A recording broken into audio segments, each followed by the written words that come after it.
For this fifth ever meeting of these counties at Páirc Uí Rinn, Cork make 3 changes from last week. Lorcan McLaughlin starts at half-back, Rob O'Shea is included at wing forward, and Luke O'Farrell is in from the outset at number 14. Clare, who've won on their last 3 visits here, include Conor Cleary and Bobby Duggan in their starting 15. Both were in action during the week for NUIG in the Fitzgibbon Cup against Cork opposition. But they resist the temptation to start Conor McGrath, even though he came on against Galway and scored 3 points.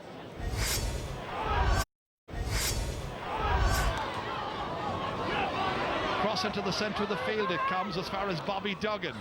Got some lovely points in Salt Hill in the first half last week. Back to Galvin, trying to get himself away there from Lorcan McLaughlin. Back to Duggan, that looks on its way. That is a beauty. First point to come from open play, and it's taken just about 3.5 minutes. Scored by Bobby Duggan. Clare lead by 2 points to 1. Down by Rob O'Shea. Down into the corner, one for Alan Cadigan to go after there with Jack Brown. Cadigan coming out here, aware of the difficulty of the angle he was being confronted with there. How about that? That is a sensational point. The teams are level, 5 points apiece, but what a score by Alan Cadigan. Clare ahead by 2 points. And they come again looking for more.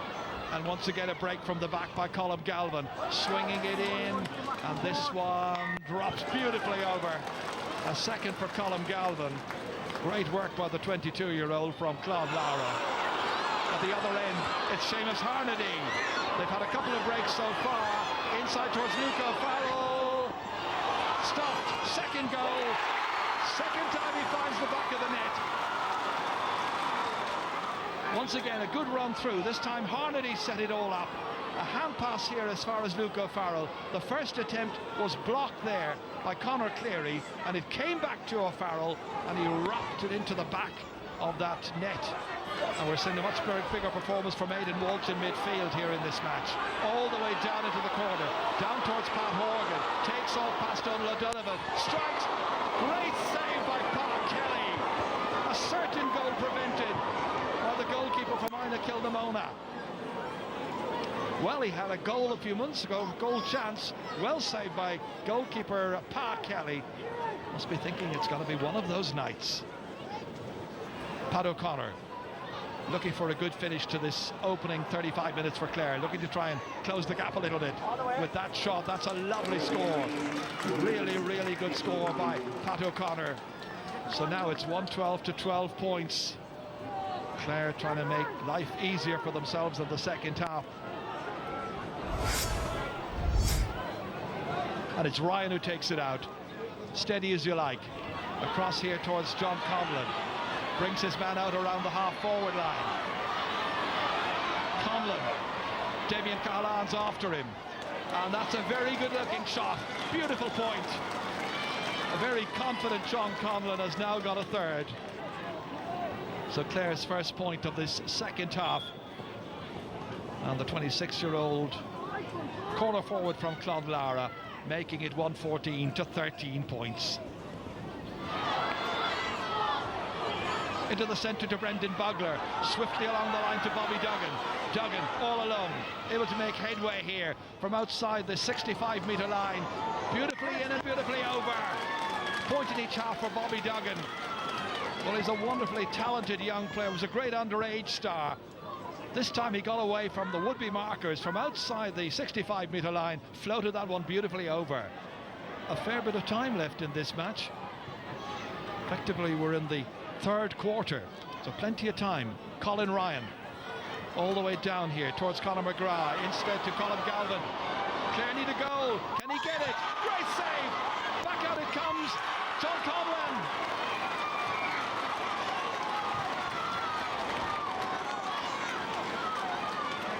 Well, it's somehow stopped by Anthony Nash. First of all, it was Colm Galvin, then John Conlon. One save made, and then a second one by a tremendous goalkeeper from Kanturk. Conor McGraw's in to challenge, but very well read by Anthony Nash. Very confidently dispatched. It's a massive one up into the D, Clare's D, where it's gathered in by Cadigan. What a performance by this young player. Out as far as Patrick Horgan, who's got 13 points already, and now he's got a 14th.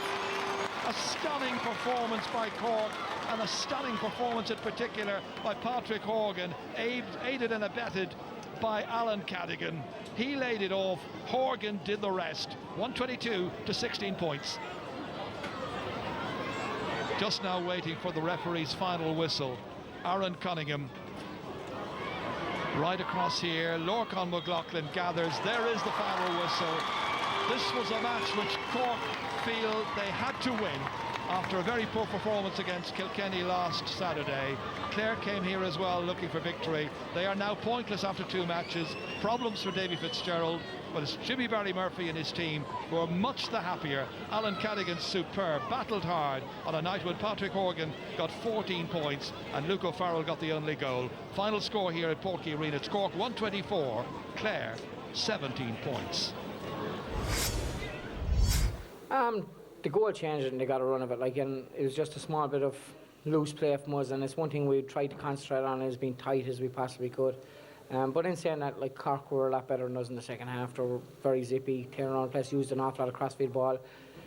Big difference from the team I seen playing Kilkenny last week, that's for sure. Well, it's only February, and this time of year you can get performances like last week when the team doesn't always play as well as you'd like, and I felt that they would react tonight, and we were hoping that they would, and they did, I thought, and I thought overall it was a much more improved performance. Yeah, the league points then for Cork, and much for Davy Fitzgerald to contemplate over the next fortnight. Cyril, Clare actually started that game OK, but as Davy said there in the interview, that goal by Luke O'Farrell, that changed the balance of the game, and Cork pushed on then from that. Yeah, they did start well, but before that goal came, Aidan Welch and these guys, Daniel Carroll from midfield, were going down the middle. The goal was coming before it came. Now, it was a great, when it did come, it was a great score. And once it came, Cork drove on from there and they run very well. Harley goes down the middle here. You see Luke O'Farrell before it's called for the ball, gives it to Luke here. Luke is a good bit through, comes right across here and takes a great shot. It comes back off Conor clearly, actually. But what he does when it comes back, Michael, is he doesn't catch it. It gives me that split second extra. He just takes it on the volley game. Most guys are going to catch it, it comes back in the door. Look at this, up and away and back into the back of the net. Now, Pat Kelly was well beaten, but Pat Kelly had a fantastic game. That was a great score. And it kind of set up Cork. They drove on from there. Patrick Horgan got a rake of scores last night, and yet at the end of the game most people's choice of man of the match out of that was Alan Cadigan, and that's a testament to how good he was last night. He was unreal for a small guy. He was out in front the whole time, got great scores, but he tormented everyone. Here he is coming back on probably his favourite side over the bar, but it wasn't the scores he got, Michael, it was the ball he was winning. They had to switch the cornerbacks and he was out in front the whole. This guy is small, look at this ball he gets here, wins the ball here he shouldn't win. Look, 2 men on him here, takes it up, goes right through, takes a little rattle, takes another one here and goes right through the free. Pat Horgan will get them kind of frees all night, bang over the bar. But this is a high ball that again you'd imagine he couldn't win. Gets it out there, goes across here, 2 men on top of him, and hand passes back again to Horgan, and he scored him all night. But it was Cadigan's night. He's a wonderful player, probably strong underneath, Michael, from playing football, a brother of Owen's, but a good hurler, and just shows you the size doesn't matter. He kept getting out in front. As I mentioned there, Patrick Horgan scored an excellent 14 points last night. He was involved with one little incident. I think the referee may not have seen this, and maybe he was lucky on that score because he might have picked up something else other than 14 points. It just shows the inconsistency of the referees. See, Colin Rice, here now this ball comes across here. It breaks back here to Horgan. Jack Brown drives in and blocks the ball. But if he does, Pat comes down in the back of his neck or back. Watch him here now, it's blocked. OK, now that's fine. But look at this. Bang. Now, if Johnny Ryan sees that, Pat Horgan is gone. He doesn't need to do that. He was lucky. The game was won anyway, but it just show you. It's just what you saw John Farrell getting a red for straight red. Sure. And you see that now. Johnny just mightn't have seen it, but there's a lot of cards flashed over the weekend, and you just like it all to be consistent. But actually, will they be flashed in a semi-final or Munster final? No, you don't normally see them flashed in the All-Ireland. Well, I suppose the thing is the referee has to see it. If he doesn't see it, he doesn't see it.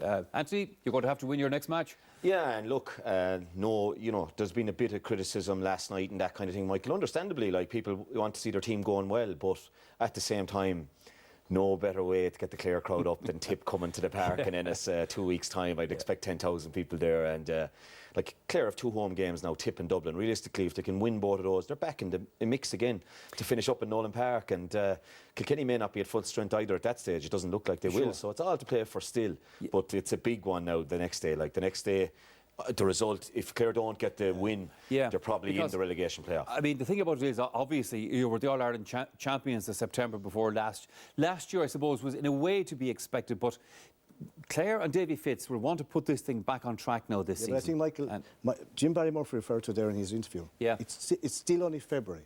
You could lose all your league games and win the playoff relegation and avoid it, and you could still win the All-Ireland. Like, it won't count. Like, go back to when Clare won their All-Ireland. The relegation was between Cork and Clare. And both of them wound up in the All-Ireland final. So, like, people get carried away this time of the year. OK, everyone wants to win, and that's a big game. Even today, Kilkenny clawing back Dublin to just be beaten by 5 points. That's probably as good as a point for them at the end of the league because the scoring difference will come into it. But, like, it's very early to read that. Like, it's great to win it, but, like, it's very, very early because, and those Clare players, like, that we've seen winning 3 All-Ireland under-21s, Michael, they're top of the ground hurlers, most of them, especially from midfield up. And, you know, they'll look forward to the lush, you know, surfaces. That was very bare last night in Parky Ring. It was nice, but, you know, for the time of year, it was cut to the bone. It was hard to pick the ball on the run, and no excuses either now. Cork were the better team for sure and showed a huge improvement in hunger, and Jimmy will have been delighted with that because they needed to.